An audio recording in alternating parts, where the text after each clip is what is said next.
एक गुरु अपने शिष्यों को ध्यान साधना सिखा रहे थे। तभी एक शिष्य ने बोला, हे गुरुदेव, मैं कुछ समझ नहीं पा रहा, क्या मैं आपसे कुछ पूछ सकता हूँ? गुरु ने कहा, बिल्कुल पूछ सकते हो। शिष्य ने कहा, जैसे मैं पानी पीता हूँ तो मेरी प्यास बुझ जाती है, या कोई भी पानी पीता है तो उसकी प्यास बुझ जाती है, तो यह ध्यान के संबंध में ऐसा क्यों नहीं होता है? जब हम आपके कहे अनुसार एक जैसा ही ध्यान करते हैं तो हम में से कोई पहले या कोई बाद में तो कोई कभी भी ध्यान की स्थिति को प्राप्त कर ही नहीं पाता। ऐसा क्यों होता है गुरुदेव? जैसे पानी से सबकी प्यास बुझ जाती है, वैसे ही ध्यान से सबके ज्ञान चक्षु खुल जाने चाहिए, पर ऐसा नहीं होता है। गुरुदेव ने कहा, कल किसी ने हमें भोजन पर आमंत्रित किया है, कल तुम मेरे साथ चलना, मैं तुम्हारे प्रश्नों के उत्तर वही दूंगा। अगले दिन दोनों गुरु शिष्य भोजन के लिए एक धनी व्यक्ति के पास पहुंचे। उस धनवान व्यक्ति की पत्नी ने उन्हें भोजन पर बुलाया था। दोनों गुरु शिष्य भोजन करने के लिए बैठ जाते हैं। उन्हीं के साथ उस स्त्री का पति भी भोजन के लिए बैठा हुआ था।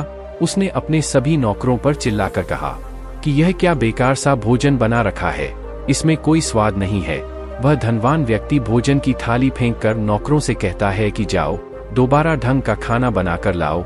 धनी व्यक्ति की पत्नी ने उन दोनों गुरु शिष्य से क्षमा मांगकर उन्हें भोजन परोसने लगी। फिर दोनों ने भोजन किया, लेकिन गुरु ने अपनी थाली में 2 रोटी छोड़ दी। गुरु ने उस स्त्री से कहा कि पुत्री, क्या तुम मुझे यह 2 रोटी बांध कर दे सकती हो? स्त्री ने उन रोटियों को बांध कर दे दिया। उसके बाद दोनों गुरु शिष्य वहां से चले आए। रास्ते में गुरुजी ने शिष्य से पूछा कि तुम्हें भोजन कैसा लगा? शिष्य ने कहा, भोजन तो अति स्वादिष्ट था, मुझे बहुत ही पसंद आया, मुझे वहां भोजन करके बहुत ही अच्छा लगा। फिर गुरु ने कहा, क्या इससे अधिक तुम्हें और कुछ नहीं लगा? शिष्य ने कहा, इससे अच्छा और क्या लग सकता है गुरुदेव? मेरी भूख मिट गई, मेरा पेट भर गया। फिर गुरुदेव ने कहा, भोजन तो अच्छा था, लेकिन उस स्त्री के पति ने भोजन स्वादिष्ट नहीं है, ऐसा क्यों कहा? भोजन तो अच्छा बना था, भोजन तो एक जैसा ही था, तो फिर उसके पति को भोजन पसंद क्यों नहीं आया? शिष्य ने कहा, आप ठीक कहते हैं गुरुदेव, मैं तो कुछ समझ ही नहीं पा रहा हूँ, आप ही कुछ बताएं।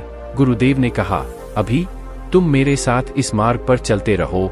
गुरु शिष्य चलते चलते बहुत दूर निकल आए। शिष्य ने गुरुदेव से कहा, गुरुदेव, हम हमारे आश्रम के मार्ग पर तो नहीं है, फिर हम इस मार्ग से कहाँ जा रहे हैं? गुरु ने कहा, बस चलते रहो।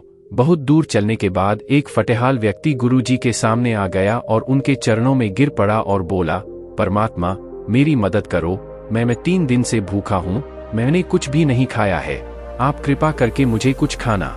गुरुदेव ने उस व्यक्ति को एक पेड़ के नीचे बैठाया और उन 2 रोटियों को निकाल कर दिया जो उस महिला ने उन्हें बांध कर दिया था। रोटियों को देखते ही उस गरीब व्यक्ति के आंखों में चमक आ गई। उसने तुरंत उन रोटियों को खा लिया। खाते समय उस व्यक्ति के आंखों से आंसू निकल रहे थे। वह रो रहा था और रोटियों को खाता जा रहा था और अपने हाथ से इशारे कर रहा था, जैसे वह किसी अदृश्य शक्ति को कह रहा हो कि तेरा धन्यवाद। इस लिए खाने के बाद उसने गुरुजी को प्रणाम किया और धन्यवाद कहा। गुरुजी ने उस व्यक्ति से पूछा कि भोजन का स्वाद कैसा था? उसने कहा, स्वाद तो कहीं था ही नहीं, उन रोटियों में केवल जीवन था। परमात्मा, यह रोटियां नहीं थी गुरुदेव, यह साक्षात जीवन था। यह बातें कहकर वह व्यक्ति वहां से चला गया। गुरु ने शिष्य से कहा, देखो भोजन वही था, एक व्यक्ति को उसमें स्वाद नहीं आता, तुम्हें उसमें स्वाद आया, तुम्हें भोजन पसंद आता है, लेकिन वही एक व्यक्ति को इस भोजन में स्वाद नहीं आता, बल्कि वह इसमें ईश्वर, परमेश्वर और जीवन को देख लेता है। इसी से पता चलता है कि व्यक्ति और भोजन के तृप्ति में भी अंतर है। पहले व्यक्ति की इसमें कोई तृप्ति नहीं होती, तुम्हें थोड़ी तृप्ति होती है, और इस फटेहाल व्यक्ति को अनंत तृप्ति होती है। ऐसा ही ध्यान के संबंध में भी होता है। जिसको जितनी ज्यादा प्यास होती है, वह उतनी ही जल्दी मार्ग बना लेता है। उस शिष्य की जिज्ञासा का समाधान हो चुका था। दोस्तों, जो लग जाए वो मन नहीं है, मन का स्वभाव ही है भागना। जब हमारे पास कोई चीज अत्यधिक होती है, तब हमारा मन उससे भागने लगता है, जैसे उस धनी व्यक्ति का मन जो उस भोजन से भाग रहा था, जो उसके लिए आम बात थी। लेकिन जब कोई चीज हमारे पास सीमित मात्रा में होती है और हमें मिल भी जाती है, तब हमारा मन उससे जुड़ा भी रहता है। तब हम उस चीज की अहमियत अपने जीवन में थोड़ी बहुत रखते हैं। जैसे उस शिष्य का मन उस भोजन से थोड़ा बहुत जुड़ा हुआ था, तो उसने उस भोजन के स्वाद को भी जाना, लेकिन जब हमें कोई चीज चाहिए होती है और वह हमारे पास नहीं होती है तो पहले हमारा मन उस चीज के लिए बहुत ही लालायत रहता है। वह हर हाल में उसे पा लेना चाहता है। लेकिन जब कोई चीज प्राणों से जुड़ी हुई हो, जैसे कि वह 2 रोटी, और जब बात प्राणों पर आ जाए तब मन गायब हो जाता है। तब आप स्वाद नहीं देखते, भोजन का प्रकार नहीं देखते, तब आपको सिर्फ भोजन चाहिए होता है। तब आप एकाग्र हो जाते हैं। भोजन के लिए जो मिले उसी में आपको आनंद आ जाता है। स्वाद हो या ना हो, आपके प्राण अंदर तक उसे स्वीकार कर लेते हैं। और यह तब होता है जब मन नहीं होता है। जीवन में हम हमारे को लगाने की बहुत कोशिश करते हैं। कुछ पढ़ाई में लगाने की कोशिश करते हैं तो कुछ अपने काम में लगाने की कोशिश करते हैं। लेकिन आपने देखा होगा कि मन कहीं नहीं लगता, और यह लग भी नहीं सकता, क्योंकि इसका काम किसी चीज में लगना है ही नहीं, बल्कि इसका काम बस इधर से उधर आपको भगाना है। एक चीज आपको जीवन में मिलती है, फिर आपका मन आपको दूसरी चीज पर ले जाती है। दूसरी चीज जब आपको मिल जाती है तो आपको तीसरी चीज पर ले जाता है। मन कभी भी संतुष्टि को नहीं जानता, वह केवल पाना जानता है। पाने के बाद भूल जाना जानता है।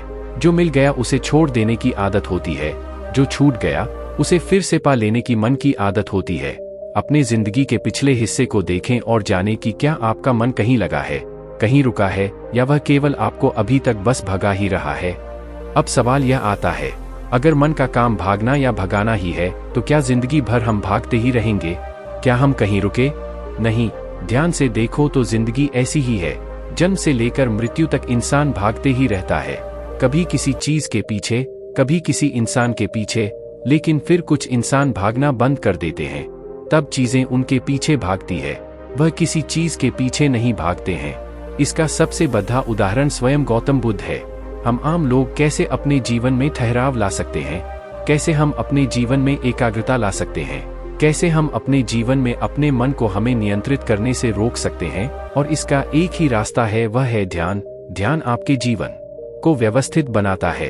मन भागता है, ध्यान ठहराव बुलाता है। मन लालच देता है, ध्यान लालच को देखने की शक्ति देता है। मन कहता है दूसरी चीज को पकड़ लो, ध्यान कहता है जो मिला है उसी में खुश रहो। जीवन में ध्यान एकाग्रता लाता है, लेकिन ध्यान को लेकर भी हम भ्रमित रहते हैं। ध्यान का मतलब आंखें बंद कर बैठ जाना ही समझते हैं। एक छोटी बच्ची बहुत ही अच्छी बांसुरी बजाती है, और जब वह बांसुरी बजाती है तो उसका मन उसके सुर में खो जाता है। उसके प्राण केवल उस बांसुरी के धुन में ही रम जाती है, और यही उसका ध्यान बन जाता है। लेकिन ऐसा इसलिए होता है क्योंकि इस लड़की को उस बांसुरी में रस आता है, आनंद आता है। यही उसकी प्रकृति है, वो वही कर रही है जो वह हो सकती है। एक अध्यापक है, जब वह छात्रों को पढ़ाता है तो उसमें खो जाता है। वह अपने प्राणों से पढ़ाने का आनंद लेता है, उसमें रुचि है, उसे यही उसकी प्रकृति है। जब वो पढ़ा रहा होता है तब उसके मन में कोई हलचल नहीं होती। वह तब ना तो भूतकाल की बात सोचता है, ना ही आने वाले भविष्य की चिंता करता है। वह केवल वर्तमान क्षण में ही रहता है, और यही उसका ध्यान है। जो व्यक्ति जो है, अगर वह वही होने लगे तो उसमें अपने आप ही ध्यान उत्पन्न होने लगता है, वो एकाग्र होने लगता है। लेकिन जब व्यक्ति कुछ होने की कोशिश करता है तो उसका मन हावी होने लगता है, एकाग्रता टूट जाती है, और तब हम भागते रहते हैं। जीवन में हमें सब कुछ मिल जाता है, तब भी हम सोचते रहते हैं कि कुछ रह गया है, और यह अधूरापन कभी कम नहीं होता, क्योंकि जो आप हो सकते थे, जो आपकी प्रकृति थी, वो आप नहीं हुए। आप जीवन में बाकी सब कुछ हो गए, लेकिन जिन कार्यों में आपका गुण था, आप वही नहीं हुए। ऐसे ही आप हमेशा अधूरे रह जाते। तब मन कहीं नहीं लगता। मन की प्रकृति ही लगने की नहीं है। जो लगता है वह एकाग्रता है, वह ध्यान है, और जहां आपको एकाग्रता मिल जाए, समझ लेना कि वही आपके लिए बना है, और उस पर चलकर आप संपूर्ण हो सकते हैं। तो दोस्तों, उम्मीद करता हूं आपको इस कहानी से बहुत कुछ सीखने को मिला होगा। अगर आपको इस कहानी से कुछ सीखने को मिला है तो हमारे इस चैनल को सब्सक्राइब कर दीजिए। मिलते हैं नेक्स्ट स्टोरीज में, तब तक के लिए राम राम।